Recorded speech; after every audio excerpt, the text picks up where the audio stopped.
এ জগতের সকল পাপীদের মাঝে আমি শ্রেষ্ঠ পাপী, যার ইচ্ছায় অনিচ্ছায় পাপের কোনো শেষ নাই। জেনা থেকে শুরু করে কবিরা অবধি সকল পাপ যেন আমার চেনা সঙ্গী। তাই আমিও যদি কিছু চাই, তাহলে কি আমাকেও দেওয়া হবে তোমার অনুগত বান্দাদের ন্যায়? কেননা আমি শুনেছি তুমি রহমান, তুমি রহিম, তুমি এমন এক আল্লাহ যার কাছে চাওয়ার মতো চাইলে নাকি ফিরিয়ে দিতে লজ্জা পাও বান্দার হাত। তাই এবার আমিও তোমার চরণে উৎসর্গ করে দিলাম আমার শান্তির ঘুমের নিশিরাত। অতপর তুমি নাকি নিশিরাতেই বলো, বান্দা কার কি লাগবে চেয়ে নাও।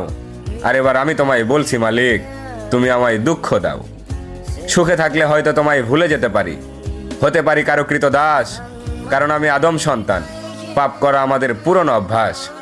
অতপর ইয়া রহমান, সব ভুলের ক্ষমাস্বরূপ হয়তো মরিয়ম ইবনে ঈসার মতো আমাকে উঠিয়ে নাও, নয়তো ওমর ইবনে খাত্তাবের মতো খাঁটি হেদায়েত দিয়ে দাও।